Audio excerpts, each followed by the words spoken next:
ታሪካችን የሚጀምረው በአሜሪካ ሀገር ቺካጎ የተባለ ከተማ ውስጥ በሚገኝ አንድ ግንባታ ቦታ ላይ የሚሰራ ሊቮን ኬድ የተባለ ፊቱ ላይ ብዙ ታሪክ እንዳሳለፈ የሚያስታውቅ ሰውን እያስመለከተን ነው። ሊቮን ማለት በድሮ ህይወቱ የግዙፉ የእንግሊዝ ጦር ባህር ኃይል ውስጥ ልዩ ኮማንዶ ሆኖ ያገለገለና በከፍተኛ ደረጃ የሰለጠነ ወታደር የነበረ ሲሆን በአሁኑ ሰዓት የውትድርና ስራውን ሁሉ ትቶ ሰላማዊ ህይወትን ለመኖር ሲል ወደዚህ ከተማ መጥቶ ፋሚሊ ኮንስትራክሽን በሚባል የግንባታ ድርጅት ውስጥ ተቀጥሮ የሚሰራ ሰው ነው። ሊቮን ባለው መልካም ጸባይ ምክንያት የድርጅቱ ባለቤት ጆ፣ ሚስቱ ካርላና ልጃቸው ጄኒ ሊቮንን ልክ እንደ ሰራተኛቸው ሳይሆን እንደ ቤተሰብ አባላቸው አድርገው እንደሚመለከቱት እንረዳለን። ለሰራተኞቹ መልካም አለቃ በመሆኑ ሁሉም ሰራተኞች ይወዱታል። ታዲያ ከእለታት ባንዱ ቀን ሊቮ እንደለመደው በስራ ቦታው ላይ ያለ አደገኛ ማፊያዎች የመሰሉ ጉልበተኞች አንዱን ሰራተኛውን እያንገላቱበት ሲደበድቡት ይመለከታል። ሊቮን ደግሞ በደልንና መገፋትን የማይወድ ቆራጥ ሰው ስለሆነ ዝም ብሎ ከማየት ይልቅ አጠገቡ የነበረውን ሚስማር የተሞላበት ባሌ አንስቶ ወደ ጉልበተኞቹ ተጠጋና ይቅርታ አድርጉልኝ፣ አሁን የሥራ ሰዓት ስለሆነ ወደ ስራው መመለስ አለበት ይላቸዋል። እነርሱ ግን ሰፈሩን ሁሉ የነሱ ግዛት ስለሚመስላቸውና የሊቮን ማንነት ስላላወቁ ይህ ደግሞ ማንኝ ነው የሚለው ብለው በንቀት ያዋሩታል። እሱ ግን ብዙም ወሬ ሳያበዛ ሁለቱንም አፈር ከድሜ አብልቶ ያባረራቸውና ሰራተኛውን ፈታ ብሎ ሳይሳቀቅ እንዲሰራ ነግሮት ወደ ስራው ገበታ ይመለሳል። በዚህ መሃል የድርጅቱ ባለቤት ልጅ ጄኒ ወደ እርሱ ትመጣለች። ጄኒ ጉልበተኞቹን ሲያነጣጥፋቸው ተመልክታ ስለነበር በችሎታው ተገርማ እባክህ እኔም እንዳንተ እንደሆን ማርሻል አርት አስተምረኝ ትለውና አያቷ ለእርሱ ብላ ምርጥ ምሳ ቋጥራለት እንደላከች ነግራው ምሳቃውን አቀብለው ትሄዳለች። ከዚህ በኋላ ሊቮ ቀኑን በዚህ መልኩ ካሳለፈ በኋላ ልጁን ለመጠየቅ ወደ አያቷ ቤት ሲሄድ ልጁ ሜሪ እየሮጠች መጥታ ታቅፏለች። ነገር ግን ሊቮ በስራ ቦታ ጥሩ ጊዜ ቢያሳልፍም ከጀርባው ሌላ ትልቅ ችግር ነበረበት። ባለቤቱ በበሽታ ታማ ከሞተችበት ጊዜ በኋላ ልጁ ሜሪ ዶክተር ሮዝ ከሚባለው አያቷ ጋር ነበር የምትኖረው። ግን ዶክተር ሮዝ ሊቮን አይወደውም። አንተ የልጄ ገዳይ ነህ፣ ልጄ በፈለገችበት ጊዜ አልደረስክላትም እያለ የውስጡን ብሶት ጭራሽ ያባብስበታል። ሊቮ ግን ሼባው እንደፈለገ ቢናገር በትዕግስት ነበር የሚያሳልፈው። ከዚያም ሊቮ ልጁን ወስዶ ይጋብዛትና ጥሩ ጊዜ ያሳልፋሉ። ግን በነጋታው ሊቮ ስለ ልጁ ጉዳይ ለመነጋገር ወደ ጠበቃው ቢሮ ይጠራል። እዚያም እንደደረሰ ጠበቃው የልጁ አያት ሮዝ ሁለተኛ ልጁን እንዳያገኛ ታስቦ ሊቮን ለ22 ዓመታት በወታደርነት ስላገለገለ ብዙ አስፈሪ ጦርነቶችና ጓደኞቹ ሲሞቱ ስለተመለከተ እንዲህ አይነት ከባድና አስፈሪ ገጠመኝ ያለባቸው ሰዎች ደግሞ ምንም እንኳን ከጦርነቱ ቢወጡም አይምሯቸው ግን ያንን ጭንቀት ሊረሳው ስለማይችል ሊቮም የዚህ በሽታ ተጠቂ ስለሆነ ለሕፃኑ አደገኛ ነው ብለው ክስ እንደመሰረቱበት ይነግረዋል። ሊቮ ይህንን ሲሰማ ልቡ ይሰበራል።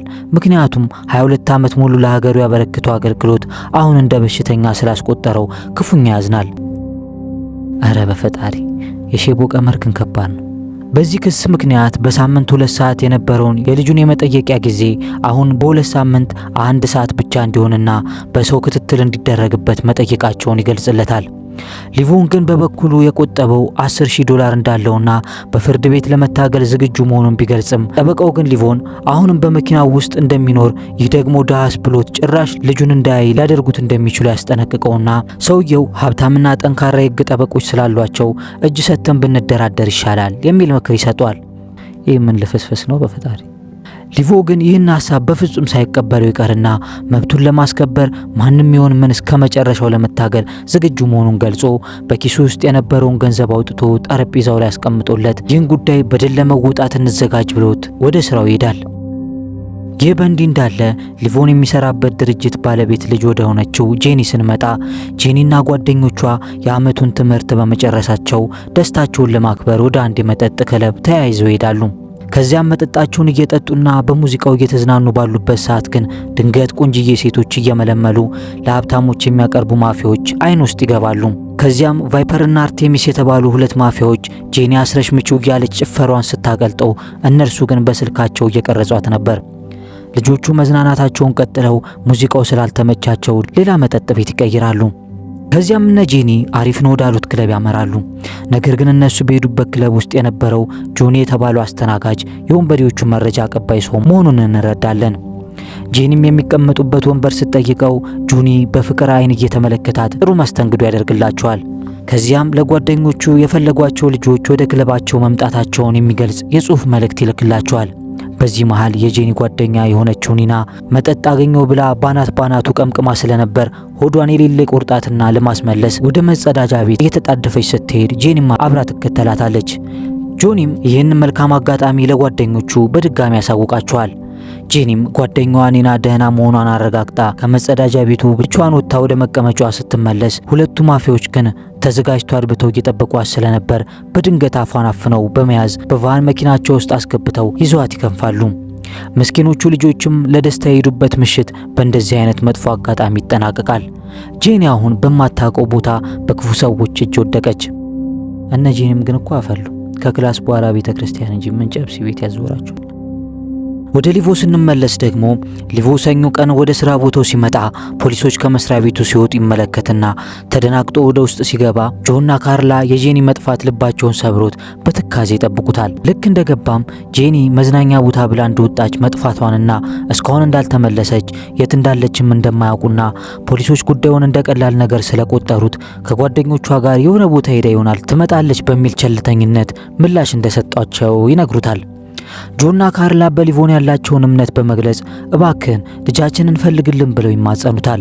እነርሱ ሊቮን ከዚህ ቀደም ያሳየው ብቃትና ድፍረትን ስለሚያውቁ ልጃቸውን ሊያድንላቸው የሚችለው ብቸኛው ሰው እሱ እንደሆነ አምነዋል። ምክንያቱም በእንደዚህ አይነቱ ጉዳይ ፖሊስ በቶሎ መፍትሄ እንደማይሰጣቸው ስላወቁ ነበር። ሊቮ የጄኒን መጥፋት ሲሰማ ውስጡ በቁጣ ይሞላና የድሮ አደገኛ ወታደርነት ባህሪው ይቀሰቀስበታል።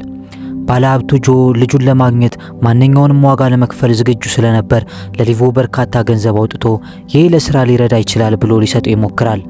ሊቮ ግን ገንዘባችሁ አያስፈልገኝም፣ ጄኒ ለኔም እንደ ልጄ ናት፣ እኔ የምፈልገው እሷን በሰላም ለናንተ መመለስ ብቻ ነው ብሎ ሊቮ ገንዘቡን ሳይቀበል መኪናውን አስነስቶ ጄኒን ለመፈለግ የግድ መረጃና መሳሪያ ስለሚያስፈልገው ወደ ድሮ የቅርብ ጓደኛው ጋኒ የተባለ አይነ ስውር ጋር ይሄዳል። ጋኒ አይነ ስውር ቢሆንም በውስጡ ግን አሁንም ያ የሰለጠነ የባህር ኃይል ኮማንዶ መንፈስ ብቃት ነበረው። ሊቮን ወደ ቤቱ ሲገባ ጋኒ ድምጹን ሰምቶ ወዲያውኑ ነበር የለየው። ጋኒ ሊቮንን ለረጅም ጊዜ ጠፍተ ነበር በሚል ስሜት ይቀበሏል። ምንም እንኳን ጋኒ አይኑ ባይም ሊቮን ውስጥ ያለውን ጭንቀትና ቁጣ ግን በድምጹ መረዳት ችሏል። ሊቮን የጄኒ መታፈን ውስጥ የእነዚያ ወንበዴዎች እጅ እንዳለበት ሲነግረው ጋኒም በከተማው ውስጥ ያለው የወንጀል እንቅስቃሴና እነዚህ ወንበዴዎች የት አካባቢ ሊገኙ እንደሚችሉ የሚጠቁም መረጃ ይሰጠዋል። ከዚያም እነዚህ ሰዎች አደገኞች ናቸው፣ ተጠንቀቃቸው ይሏል። ሊቮንም ለውጊያ የሚሆኑ መሳሪያዎች እንደሚያስፈልጉ ሲነግረው ጋኒ ደብቆ ያቆያቸውን ለሊቮን ተልዕኮ የሚመጥኑ ምርጥ የጦር መሳሪያዎችን ይሰጠዋል። ከዚያም ሊቮ ጋኒን ተሰናብቶ ወደ አለቃው ቤት ሲያመራ ጆ የልጁን ጄኒን ቪዲዮ እየተመለከተና ተንሰቅስቆ እያለቀሰ ያገኘዋል። ሊቮ ግን አይዞ እኔው ራሴ ፈልጌ አመጣታለሁ፣ ምንም የሚያስፈራ ነገር የለም ብሎ ሲያጽናናው ጆ በተስፋና በፎይታ ስሜት ውስጥ ሆኖ እንባው ይፈስ ነበር። ከዚህ በኋላ ምሽት ላይ በቀጥታ ሊቮን ጄኒን የጠለፏት ወንጀለኞች ፍንጭ የሚያገኘው በዚያ መጠጥ ቤት አካባቢ እንደሆነ ስለተረዳ የድሮውን አንበሳ ማንነት ተላብሶ ጄኒ ለመጨረሻ ጊዜ ወደ ታየችበት ክለብና ወደዚያ መረጃ አቀባይ አስተናጋጅ ጆኒ ጋር ያቀናል። ሊቮን መጠጥ ቤቱ ውስጥ እንደገባም መጀመሪያ ያደረገው ያንን አስተናጋጅ ጆኒን መፈለግ ነበር። ሊቮ አስተናጋጁ ከጠላፊዎቹ ጋር ግንኙነት እንዳለው በደመ ነፍሱ ተረድቷል። በድብቅም መስ ሲሸጥ ይመለከተውና ፎቶ ያነሷል። ከዚያም ጆኒ ምሽቱን በስራ ካሳለፈ በኋላ ክለቡን ዘጋግቶ ወደ ቤቱ ሊሄድ ሲል ሊቮን በመኪናው ጎማ ላይ አቅጣጫ መጠቆሚያ መከታተያ አጥምዶበት በሩቁ ይከታተለው ጀመር። ጆኒ በበኩሉ ወደ ቤቱ ደርሶ ለመጦዝ እጹን እያዘጋጀ ሳለ ሊቮን ደርሶ በሩን በብላክ ከፍቶ ይመጣበታል። ጆኒም ሽጉጡን ሊያነሳ ሲል ሊቮን ቀድሞት እንዳትበላሽ ብሎ ጠመንጃውን ደቅኖ ያስቆመዋል። ከዚያም የጄኒን ፎቶ አሳይቶት ስለ እርሷ የሚያውቀውን ነገር ሁሉ እንዲነግረው በጸባይ ይጠይቀዋል። ጆኒ ግን በፍጹም ከዛሬ ውጭ እኮ አይቻት አላቅም ብሎ ይሸመጥጥና እጹን እየለበለበ ጭራሽ ይጦስ ጀመር። ሊቮንም በዚህ ያለሌ ድርጊት ደሙ ይፈላና በጸባይ አላምረልህ ካለ እንግዲህ አሳያለሁ ብሎ ጆኒን ወደ መታጠቢያ ገንዳ ክፍል ውስጥ እንደ በግ እየጎተተ ወስዶ ፊቱን በፎጣ እየሸፈነ ውሃ ውስጥ ይነክረው ጀመር። በመጨረሻም ጆኒ መተንፈስ አቅቶት ሊታፈን ሲል እውነቱን መናዘዝ ጀምራል። እሺ እነግርሃለሁ፣ ጄኒን ያገቷት ሰዎች የሌላ አደገኛ ማፊያዎች ናቸው፣ ካገኙ ከነዘር ማንዘር ነው የሚጨርሱ ይሏል። ሊቮን ግን እነማን እንደሆኑ ለማወቅ በድጋሚ ውሃ ውስጥ ይነክሯል። በዚህ መሃል የጆኒ ጓደኞች መጥተው ይጣራሉ። ጆኒም አጋጣሚውን ተጠቅሞ ከመታጠቢያ ቤት ውስጥ ሆኖ አንድ ሰው ይዞት እያሰቃየው መሆኑን በጩኸት ይነግራቸዋል።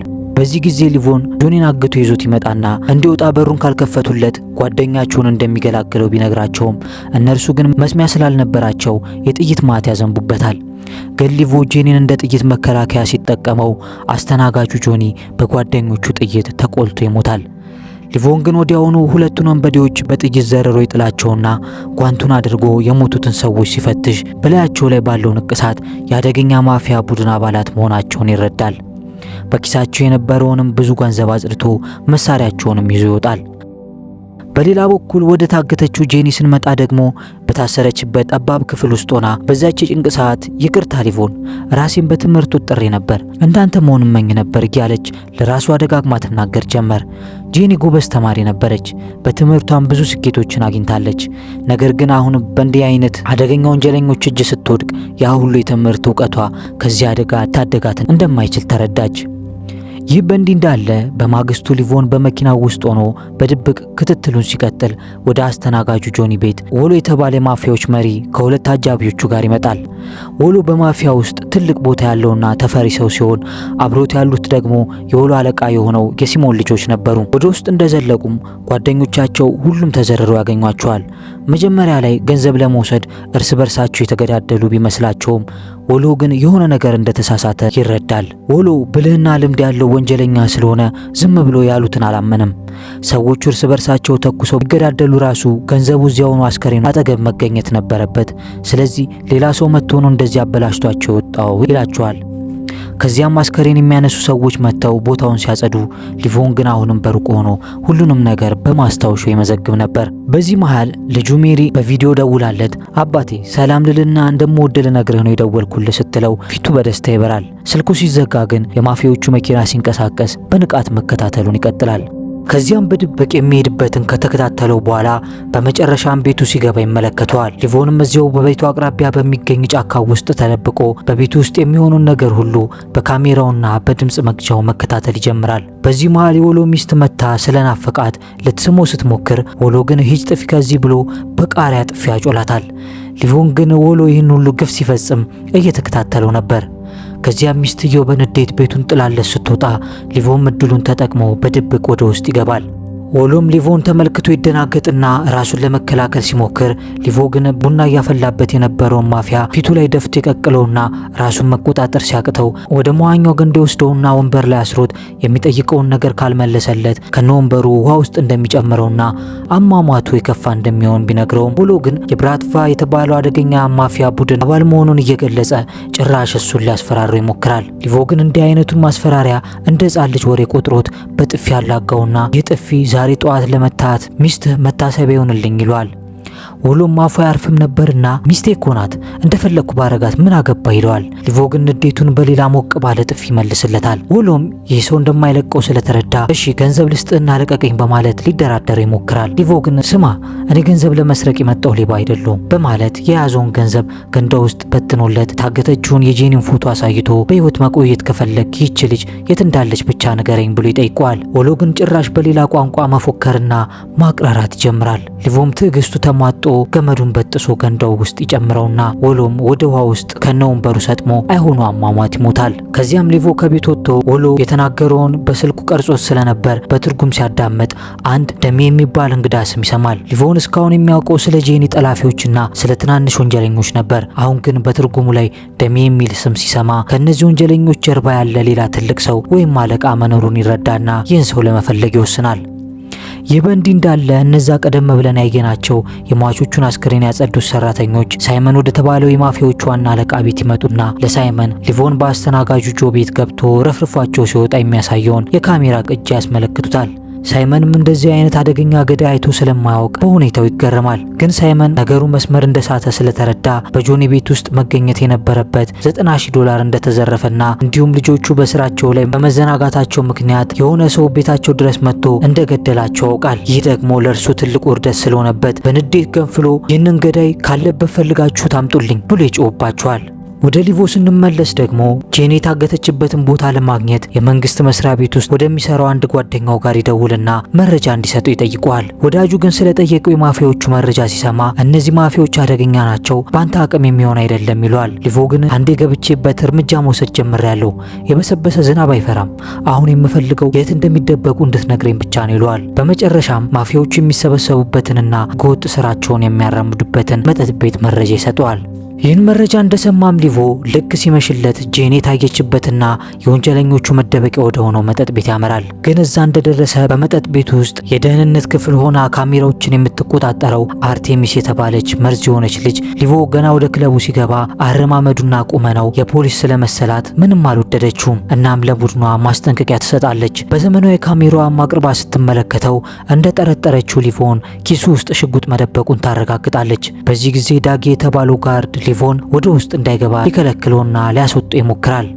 ሊቮን ግን ከኪሱ ዘጭ ያለ ገንዘብ አውጥቶ ሲያሳየው ዳጊም መንገዱን ለቀቀለትና ሊቮን ወደ ዋናው አዳራሽ እንዲገባ ይፈቅድለታል። ሊቮን በዲዎቹ ገንዘብ ካዩ አይናቸው እንደሚታወር በደንብ ያውቅ ነበር። ከዚያም ወደ ውስጥ እንደዘለቀ የክለቡ ኃላፊ ከሆነው ዳች ከሚባለው ግዙፉ ሰው ጋር ፊት ለፊት ይገናኛል። ግን ያቺ መርዙ አርቴሚስ ይህ ሰውዬ ፖሊስ ነው ተጠንቀቅ ብላ ለዳች መታ ብታስጠነቅቀውም ዳች ግን ሊቮን ለመፈተን ሽጉጥን እንዲያስረክብ ይጠይቀዋል። ሊቮ ግን በጭራሽ መሳሪያን ለማንም አልሰጥም በማለት በቆራጥነት እምቢ ይላል። በዚህ ጊዜ በሊቮን ግትርነት የተናደደው ዳች ጠባቂዎቹን ሊቮን እንዲቀጠቅጡት ያዛል።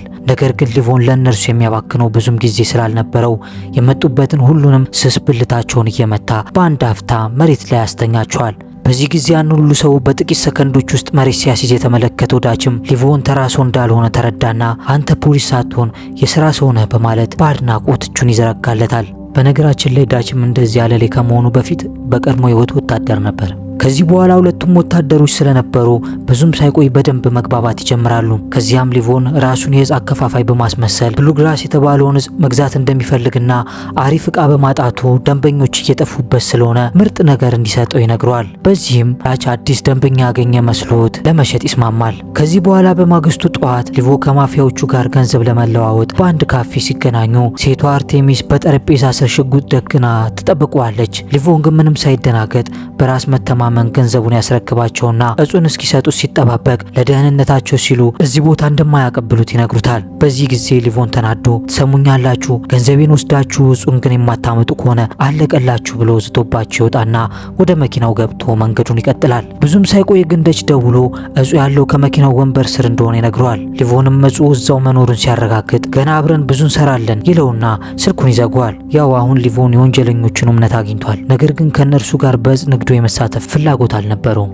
እሱ ጄኒን ለማግኘት ሲል ብቻ ነው የሥራ ሰው መስሎ የቀረባቸው። ከዚያም ሊቮ ወደ አንድ ወንዝ ጋር ሲደርስ ያን ሁሉ ገንዘብ ያወጣበትን ውድ እጽ እንደ ተራ ቆሻሻ ወርውሮት ወንዝ ውስጥ ይጨምረዋል። እረ በስመ አብ! $5000 እኛ ሀገር ስንመተው ደግሞ ወደ $800,000 ብር አካባቢ የሚያወጣ ነገር ነው እንደ ቀልድ ወንዝ ውስጥ ይጨመረው።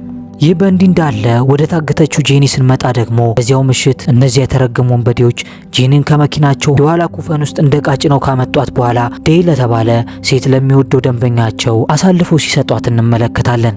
ደንበኛውም የተስማማበትን ገንዘብ ከፍሎ ጄኒን ይዟት ራሱን ለማስደሰት ወደ ውስጥ ይገባል። ነገር ግን ብዙም ሳይቆይ ፊቱ በደም ተጨማልቆና በንዴት አብዶ ከገባበት ይወጣል። ጄኒ ነበረች ተኝታ እየጠበቀችው መስላ ጉንጩን በንክሻ የገመጠችው። ሰውየውም በንዴት ይህችን ልጅ አሁኑኑ አስወጥልኝ ብሎ ለጠባቂዎቹ ትዕዛዝ ይሰጣል። በሌላ በኩል ሊቮን ደግሞ በክፍሉ ውስጥ የደረሰባቸውን መረጃዎች በሙሉ ግድግዳው ላይ ለጥፎ እያጠና እያለ ዳች በዚያው በሰጠው ስልክ ይደውልለታል። ዳች ሊቮንን አንድ ጥሩ የንግድ አጋር እንደሚያስተዋውቀው ይጋብዘውና ሱፉን ለብሶ እንዲሁም ያለውን ገንዘብ ይዞ እንዲመጣ ይነግረዋል። አሁን የሊቮን እቅድ ሰምሮ ወንጀለኞቹ እሱ በዘረጋው ወጥመድ ውስጥ እየገቡለት ያለ ይመስላል። በቀጣዩ ቀንም ሊቮን እንደተባለው ተዘጋጅቶ በስብሰባው ቦታ ላይ ይገኛል። ከገባ በኋላ ስልኩን እንዲያጠፋ ያደርጉታል። ሊቮም ራሱን ቢል ብሎ የውሸት ስም ነግሮ ይተዋወቃቸዋል። ዴሚም ለማረጋገጥ መታወቂያውን ተመልክቶ የእጽ ሻንጣውን ያቀብለውና ተጨማሪ እጽ ስትፈልግ አንድ ምልክት ማስቀመጥ ብቻ ነው የሚጠበቅብህ ብሎ ይሸኘዋል። ሊቮን ግን አሁንም የሰጡትን ውድ ገንዘብ የሚያወጣ እጽ ሽንት ቤት ውስጥ ነበር የጨመረው። ከዚያም ሊቮ ወደ ምርመራ ክፍሉ ተመልሶ ጄኒ ከመታገቷ በፊት ለመጨረሻ ጊዜ የተነሳቻቸውን ፎቶዎች ሲመረምር እጹን የሸጠለት ልጅ ፎቶ ውስጥ እንዳለ ያስተውላል። ቀጥሎም ያስተናጋጁ የጆኒን ስልክ ሲመረምር ይህ ልጅ ከዳች ጋር በአንድ መጠጥ ቤት ውስጥ በብዛት እንደሚገናኙ ይገነዘባል። ሊቮም ይህን መረጃ እንዳገኘ ወዲያውኑ ወደዛ ስፍራ ሄዶ በድብቅ መከታተል ይጀምራል። ግን ምን ያደርጋል ያቺ መርዝ አርቴሚስ የተባለች ልጅ ዘመናዊ ስለላ ካሜራዋን ተጠቅማ ሊቮን እየተከታተላቸው መሆኑን ታውቅና ይህ ሰው ያለ ቀጠሮ ከመጣ እየሰለለን ነው ማለት ነው ብላ ለቡድኗ ታሳውቃለች። በዚህ ጊዜ ሊቮንም እንደነቁበት ሲያውቅ በፍጥነት ከመኪናው ይወርዳል። በዚያው ቅጽበት ግን ሁለት ማፊያዎች ይመጡና መኪናቸውን አቁመው ሊገድሉት ይሞክራሉ። እሱ ግን አስቀድሞ አጥቅቷቸው በአካባቢው ባገኘው ሞተር ከቦታው ማምለጥ ይጀምራል። እነርሱም በቁጥር በዛ ብለው ከጀርባ ጥይት እያዘነቡ ቢከተሉትም እንደ እድል ሆኖ ጥይቱ አንድም ሳይመታው ያመልጣቸዋል። ነገር ግን በከፍተኛ ፍጥነት እየነዳ ስለነበር ቁጥጥሩን አጥቶ ከፖሊስ መኪና ጋር ይጋጫል። የሚገርመው ግን እነዚህ የገጩት ፖሊሶች ለራሳቸው ለማፊያዎች የሚሰሩ ሙሰኞች መሆናቸውን እንረዳለን። ሊቮንን ገጭቶ ካደነዘዙት በኋላ ለወንበዴዎቹ አሳልፈው ይሰጡታል። ሊቮን ራሱን ከሳተበት ሲነቃ በቫን መኪና ውስጥ አስረው እየወሰዱት እንደሆነ ይመለከታል። እነርሱም ሲነቃ ጠብቀው ከኛ መዳፍ የምታመልጥ መስሎ ነበር እንዴ እያሉ ሊያሰቃዩት አንዱ ማፊያ እግሩን ለማሰር ጎንበስ ይላል። ሊቮን ግን ወታደራዊ ልምዱን ተጠቅሞ አፈር ከደም ያበላቸው ይጀምራል። በዚህ ሳቢያም በመኪናው ውስጥ ከፍተኛ ግብግብ ሲነሳ በግርግሩ መሃል ሊቮ ላይ ሊተኩሱበት ብለው የራሳቸውን ሹፌር ይመቱታል። ሹፌሩም በዚህ ሁኔታ ሲሞት መኪናው መሪ አጥቶ እየተገለባበጠ ወንዝ ዳር ላይ ሊገባ ሲል ለጥቂት ተገልብጦ ይቆማል። ሊቮን ግን በቀላሉ እጅ የሚሰጥ ሰው ስላልነበር ሽጉጣቸውን ቀምቶ ሁለቱንም ማፊያዎች ባሉበት አጋድሚ ይወጣና መኪናውን ወደ ወንዙ ገፍቶ ወደማይመለሱበት ይልካቸውና በዝምታ ከአካባቢው ይሰወራል።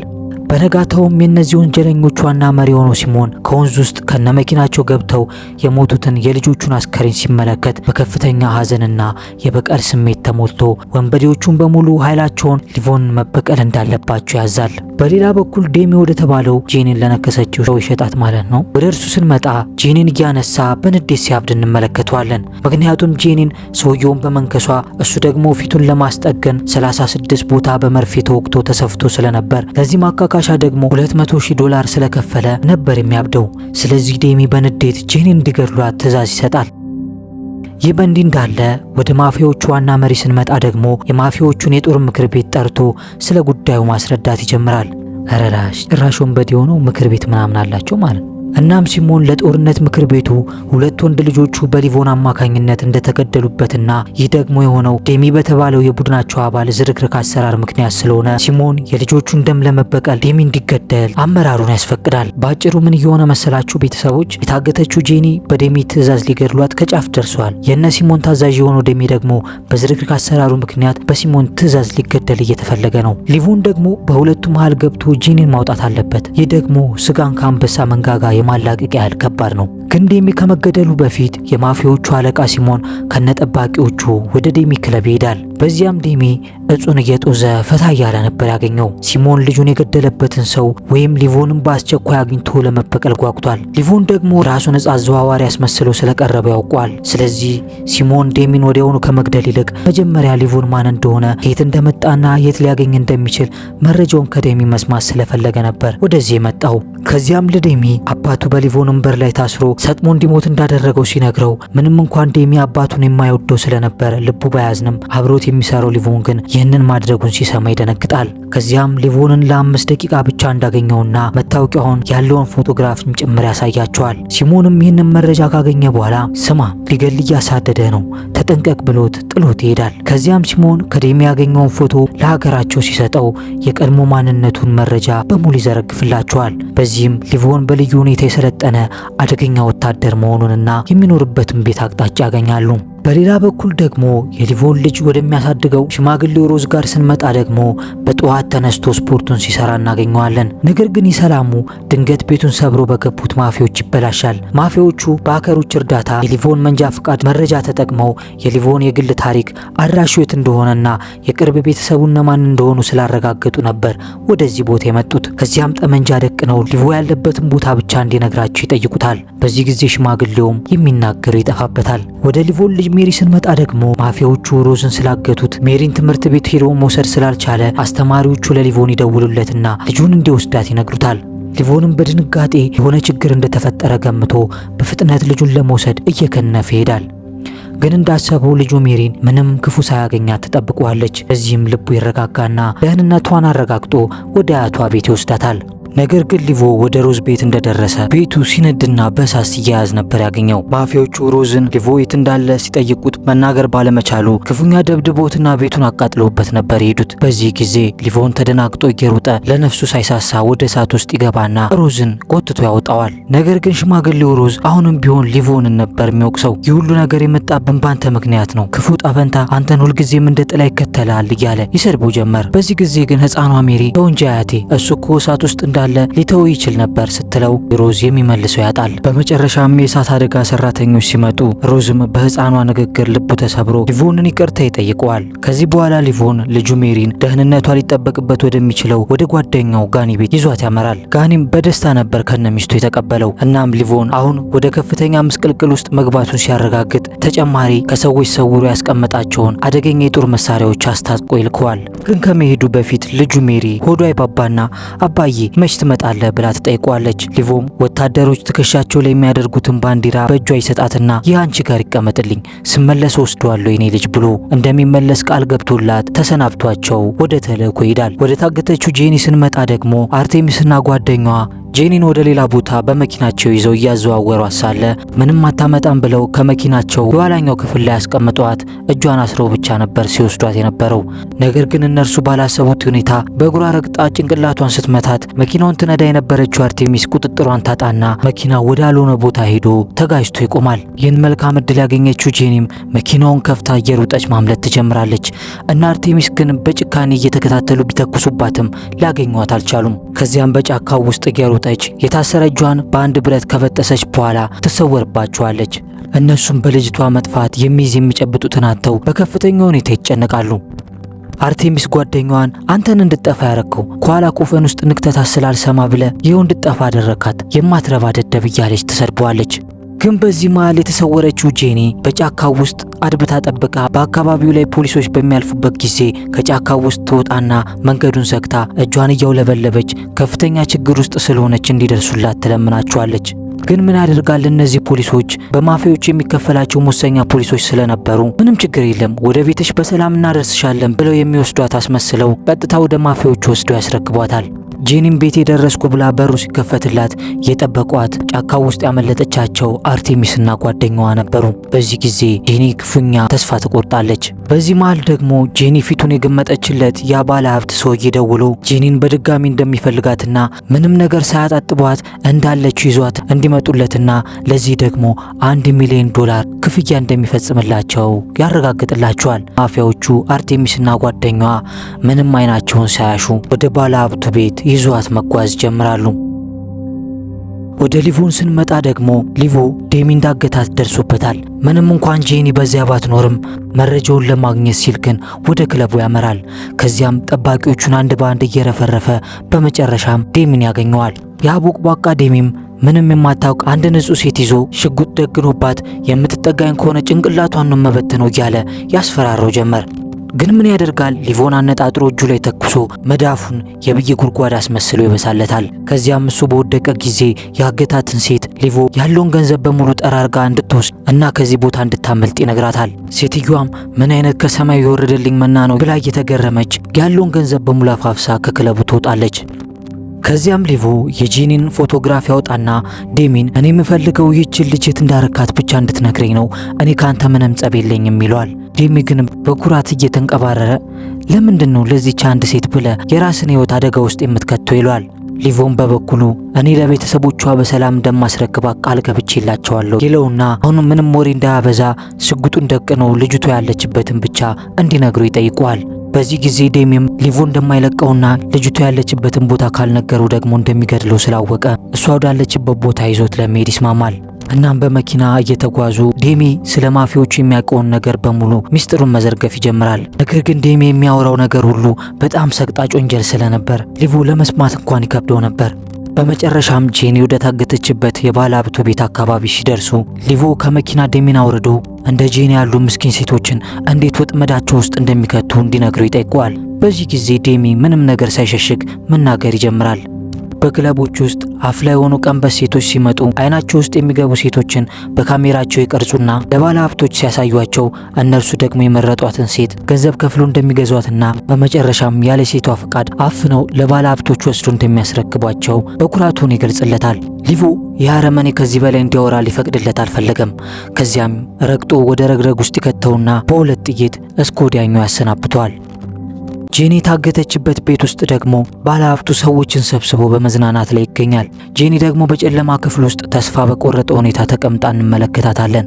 ሊቮም ከውጭ ያሉትን ጠባቂዎች አንድ ባንድ እያጸዳ ወደ ውስጥ መዝለቅ ይጀምራል። በዚህ መሃል ከሊቮን ጋር የእጽ ማዘዋወር ስራ የጀመረው ደጅ ሊቮ የማፊያ ቡድኑን እያጠቃ እንደሆነ መረጃ ይደርሷል። በዚህ ጊዜ ደጅ በጣም ይደናገጣል። ምክንያቱም ሊቮን ፖሊስ አይደለም ብሎ አምኖትና ከእርሱ ጋር ንግድ ጀምሮ ስለነበር ነው። እናም ሙሉ ሰራዊቱን ያስነሳና ለበቀል ሊቮን ወዳለበት ቦታ ማምራት ይጀምራል። ወደ ጄኒ ስንመለስ ደግሞ ማፊያዎቹና አርቴሚስ እጇን በገመድ አንጠልጥለው ለባለ ሀብቱ ያስረክቧትና ይወጣሉ። ባለ ሀብቱም እየተጀነነ እንኳን ደህና መጣሽ፣ አሁን የውጪም ብቻ ሳይሆን የውስጥ አካልሽንም ማየት እፈልጋለሁ፣ ልበላልትሽ ነው እያለ በሚዘጋጅበት ሰዓት የሊቮን ቦምብ ይደርስና ሰላምታ ይሰጣቸዋል። ሊቮም ጋኒ በሰጡ አደገኛ መሳሪያ እየታገዘ ሁሉንም እየረፈረፈ ያጸዳቸው ጀመር። በቤቱ ውስጥ የነበሩ ሰዎችም ተደናግጠው መውጣት ሲጀምሩ ደጅ ከነሰራዊቱ ቦታውን መጥቶ ይከበዋል። በዚህ ጊዜ ውጊያው ይጧጧፋል። ለረጅም ሰዓታት ሊቮ ብቻውን ከነሙሉ ሰራዊቶቹ ጋር እየተፋለመ አይበገሪ ክንዱን ያቀምሳቸው ነበር። በመጨረሻም የወንበዴዎቹ መሪ የሆነው ደጅ ከሊቮን ጋር እጅ በእጅ ግብግብ ውስጥ ይገባሉ። ከዚያም ለጥቂት ደቂቃዎች ከባድ ትንቅንቅ ካደረጉ በኋላ ደጅ በሊቮን እጅ ይወድቃል። ከዚያም ሊቮን ደጅን ይህ እኮ የኔ እናንተ ጦርነት አልነበረም ሲለው ደጅም አንዴ ገብቼበታለሁ አሁን ጨርሰኝ ይሏል። ሊቮን የሚያዝንለትና ደረቱ ላይ ጩቤውን ቀርቅሮ አይኑን በክብር ጨፍኖለት ይሄዳል። ሰውን አክብረ ስገል ማለት ነው። ከዚህ በኋላ ሊቮ ሁሉንም ማፊያዎች ካጸዳ በኋላ ጄኒ የታገተችበትን ክፍል ያገኘዋል። በዚያም ሲገባ ባለ ሀብቱ ቆሞ አንተ ደግሞ ማናባነ ምን ልትሰራ ወደዚህ መጣ ይሏል። ግን ሊቮ በአደገኛ ስናይፐሩ ተኩሶ ምላሽ ሲሰጠው ባለ ሀብቱ ደረቱን ተመቶ ተፈናጥሮ ወደ ገንዳ ውስጥ ይገባል። ወንበዴዎቹ ቫይፐርና አርቴሚስም ታጋቿ ጄኒን ላለመስጠት ተኩስ ይከፍቱበታል። በመጨረሻ ግን ጥይት ሲጨርሱ ሊቮ ወደ ውስጥ ይገባና ለናንተማ ጥይት አላባክንም ብሎ በእጁ ቫይፐርን ይቀጠቅጠው ጀመር። ሊቮና ቫይፐርን በሚፋጁበት ጊዜ አርቴሚስና ታጋሿ ጄኒም ትንቅንቅ ውስጥ ነበሩ። ሊቮንም በበኩሉ ቫይፐርን እማዬ ድረሽ እስኪል ድረስ እየቀጠቀጠው ነው። ከዚያም በመጨረሻ አንገቱን በክርኑ ሰብሮለት እስከ ወዲያኛው ይሸኘዋል። ታጋቿ ጄኒ ደግሞ ከየት እንደመጣላት ሳይታወቅ ሙሉ ኃይሏን አሰባስባ አርቴሚስን አንገቷን በእግሮቿ አንቃ አለቅም አለቻት። በዚህ ሁኔታም ለረጅም ሰዓት አንገቷ ላይ ከቆለፈችባት በኋላ አርቴሚስ በአሳዛኝ ሁኔታ በጄኒ ትገደላለች። ከዚህ በኋላ ጀግናው ሊቮን ጄኒን ከታሰረችበት ፈቶ ለሳምንታት አታ የነበረችውን ነፃነቷን መለሰላት። በክብር ሲፋለምበት የነበረውን መሳሪያ በዚያው ቤት በክብር አስቀምጦት ጄኒን በሞተር ሳይክሉ እየነዳ ወደ ቤተሰቦቿ ቤት ይወስዳታል። የማፊያዎቹ መሪ ሲሞንም እድሜ ልኩን የገነባው የማፊያው ቡድን ሲበታተንበት እየጮኸ ከማልቀስ ውጪ ምንም ምርጫ አልነበረውም። ከዚህ በኋላ ሊቮን ጄኒን ወደ ቤተሰቦቿ ወስዶ ይቀላቅላታል። በዚህ ጊዜ ቤተሰቡ በደስታ ማዕበል ይጥለቀለቅና የጄኒ እናትና አባት ሊቮንን የሚያመሰግኑበት ቃል ያጣሉ። ሊቮ ግን ምንም እንዳልተፈጠረ ጄኒን ለቤተሰቦቿ አስረክቦ ልጁን ወደ አስቀመጠበት ወደ ጋኒ ቤት ያመራል። እዚያም ሲደርስ ልጁ ሜሪ እየተንደረደረች መታ ትጠመጠምበታለች። ጋኒና ሚስቱ እንኳን ወደ ቤት በሰላም መጣ ብለው ከዚህ በኋላ አብራቸው እንደሚኖር ቃል ይገቡለትና ተሰብስበው የፍቅር ማዕድ ሲቋደሱ ፊልማችን ይጠናቀቃል። የጄኒን ቤተሰቦች ጄሰን ስታተም እንደ ሊቮን ኪድ ሆኖ የተወነበት ሆም ፍሮንት የተሰኘው ፊልም እጅግ በጣም መሳጭ የሆነ ታሪክ ያለውና በድርጊት የተሞላ ፊልም ነበር። ታሪኩ ከተመቻችሁ ላይክ፣ ሀሳብ አስተያየት ካላችሁ ደግሞ ኮመንት፣ ሁሌም አብረን እንድንሆን ደግሞ ሰብስክራይብ በማድረግ ቤተሰብ እንሆን። በሌላ ቪዲዮ እስከምንገናኝ ይመቻችሁ። ኢትዮ ፊልም እስኪዩጊ ጋር ነው። እነዚህን የመሳሰሉ ምርጥ ፊልሞችን ወደ እናንተ ለማቅረብ ፊልሙን ከማየት ጀምሮ የትረካ ጽሑፍ ጽፎ ኤዲት አድርጎ ወደ እናንተ ለማድረስ የቀናት ጊዜያትን ይፈጅብናል። እናንተ ግን ላይክ እና ሰብስክራይብ ለማድረግ ሀሳባችሁንም ኮሜንት ላይ ለመጻፍ ሰከንዶች ብቻ ነው የሚፈጅባችሁ። የምንሰራቸው ስራዎች ከተመቿችሁ ላይክ፣ ሼር፣ ሰብስክራይብ በማድረግ ሁሌም አብረን እንሆን። ስለተመለከቱን ከልብ እናመሰግናለን።